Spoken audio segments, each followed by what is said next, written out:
Hi friends, నేను మీ Kanakadurga advocate. ఈ రోజుల్లో రాజకీయాలైనా సరే, వ్యవస్థలో ఎవరైనా సరే, మీడియా కానీ, ప్రజలు కానీ, నాలెడ్జ్ ఉన్న పీపుల్ కానీ, ఆఫీసర్స్ కానీ, ఎవరైనా సరే ఎవరి పరిధుల్లో వాళ్ళు ఉంటున్నారా లేదా అనేది ఒకసారి పరిశీలించుకోవాల్సిన అవసరం ఉంది. ఎందుకంటే ప్రతి ఉద్యోగానికి ట్రైనింగ్ అనేది ఉంటుంది, క్వాలిఫికేషన్ అనేది ఉంటుంది. అలాగే ఒక 10th క్లాస్ పాస్ అయితేనే మనకి ఇంటర్మీడియట్ లో అడ్మిషన్ దొరుకుతుంది. కానీ ఒక ఐపీఎస్ ఐఏఎస్ కావాలన్నా కూడా వాళ్ళు ఎంతో కష్టపడి ఎగ్జామ్ రాసి క్వాలిఫై అయ్యి ఎన్నో ఎగ్జామ్స్ దాటుకొని వాళ్ళు ఫైనల్ గా వాళ్ళ పోస్ట్ ని రీచ్ అవ్వడం జరుగుతుంది. కానీ ఒక పొలిటీషియన్స్ మాత్రమే, వాడు ఒక జైల్లో ఉండొచ్చిన వాళ్ళైనా సరే, ఒక రౌడీ షీటర్ అయినా సరే, ఒక ఇన్ఫ్లుయెన్స్ పర్సన్ అయినా సరే, ఎవరైనా సరే వాళ్ళు క్వాలిఫై అవుతున్నారు. కారణం ఏంటి అనేది ఈ సమాజంలో ఇంకా అవేర్నెస్ అనేది రావట్లేదు. ఇండియన్ కాన్స్టిట్యూషన్ మనకి రైట్స్ ఇచ్చింది. ఎలాంటి రైట్స్ ఇచ్చింది?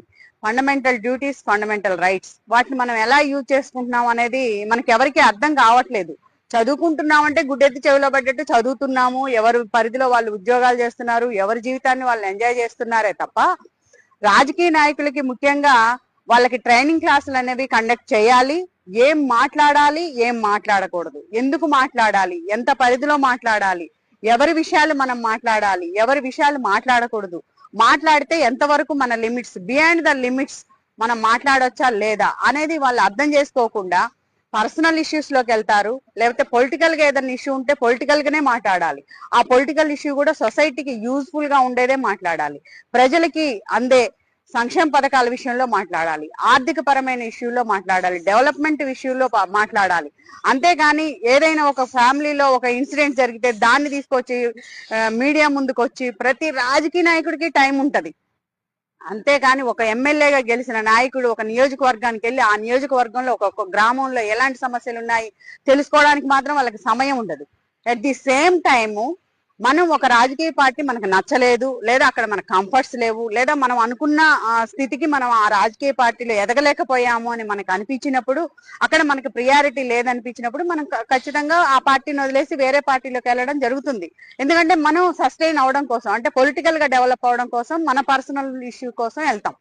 వెళ్ళినంత మాత్రాన వెంటనే అన్ని రోజులు ఆ పార్టీలో ఉంటాము, అక్కడ కొద్దో గొప్ప పదవులు ఎంజాయ్ చేస్తాం, బయటికి రాగానే ఆ పొలిటికల్ పార్టీని దుమ్మెత్తిపోయడం, లేకపోతే అక్కడ పర్సనల్ అటాక్స్ చేయడం, లేకపోతే అక్కడ ఆ పార్టీలో ఉన్న లొసుగులన్నింటినీ మనకంతా మనకే తెలుసు అన్నట్టు మనం విమర్శించడం అనేది కూడా సరైన పద్ధతి కాదు. అట్ ది సేమ్ టైం మనం ఎప్పుడైతే ఒక రాజకీయ పార్టీ నుంచి బయటకు వచ్చామో, ఎవరికైనా ఇద్దరు వ్యక్తులకి పడకపోయినా, ఒక వ్యవస్థలో మనం అక్కడ ఇమడలేకపోయినా బయటకు వచ్చినప్పుడు మన పరిధిలో మనం ఉండాలి. ఇప్పుడు ఫర్ ఎగ్జాంపుల్ మనం వైఫ్ అండ్ హస్బెండ్ కానీ, లేకపోతే ఇంకెవరైనా ఒక ఇద్దరు ఫ్రెండ్స్ కానీ, బిజినెస్ పార్ట్నర్స్ కానీ విడిపోయినప్పుడు వాడు మంచివాడు కాదనో, నచ్చలేదనో మనం వదిలేస్తాం కదా.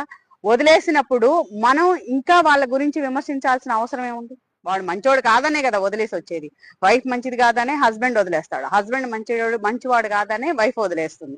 అలాంటప్పుడు బయటకు వచ్చాక మన లైఫ్ ఏంటో మనం చూసుకోవాలి. కానీ మళ్ళీ వాళ్ళ మీదే పడి ఏడిస్తే యూజ్ ఏముంది? నువ్వు వాళ్ళు వదిలేసి వచ్చావు కానీ వాళ్ళని మాత్రం వదలలేదు. అలా రాజకీయ పార్టీల నుంచి కూడా బయటకు వచ్చిన వాళ్ళు వాళ్ళ పరిధిలో వాళ్ళు ఉండి, అది అగ్లీగా అనిపిస్తుంది. వీళ్ళేంటి నిన్నటిదాకా అక్కడ ఓహో ఓహో అని ఆ లీడర్ ని పొగిడి మళ్ళీ వెంటనే బయటకు వచ్చి ఆ లీడర్ నే తిడుతున్నారంటే వాళ్ళకి ఎథిక్స్ ఎక్కడ ఉంటాయి చెప్పండి? ఎథికల్ గా వాల్యూస్ తో పాలిటిక్స్ చేయడం అనేది నేర్చుకోవాలి ప్రతి రాజకీయ నాయకుడికి. ఇలాంటి ట్రైనింగ్ ఇచ్చి, లేదంటే వాళ్ళకి కొన్ని కండిషన్స్ పెట్టాలి. అప్పుడే వాళ్ళు రాజకీయంగా ఎదగడానికి రాజకీయ అవగాహన క్లాసులు పెట్టాలి. రాజకీయంగా వాళ్ళు ఎదిగే అవకాశం ఉంటుంది. వాళ్ళకి సమస్యల పట్ల పరిష్కారం చేసే విధంగా ఏ నాయకుడి దగ్గరికి వెళ్తే సమస్య పరిష్కారం అవుతుందో తెలుసుకునే విధంగా వాళ్ళు ప్రవర్తించాలే తప్ప ఎంతసేపటికి నేను డెవలప్ అవ్వాలి, నేను ఫోకస్ అవ్వాలనే ఉద్దేశంతో మాట్లాడితే ఉన్న విలువ పోతుంది, కొత్త విలువ రాకపోగా ఉన్న విలువ కూడా పోతుంది. కాబట్టి రాజకీయ నాయకులు తస్మాత్ జాగ్రత్తగా ఉండాలి. వాళ్ళు రాజకీయాల్లోకి వచ్చినప్పుడు వాళ్ళ పరిధుల్ని వాళ్ళు దాటకుండా ఉండడానికి ప్రయత్నం చేయాలి. రాజకీయ స్వేచ్ఛ ఉంది కదా అని ఎలా పడితే అలా మాట్లాడడం వల్ల ఉపయోగం లేదు.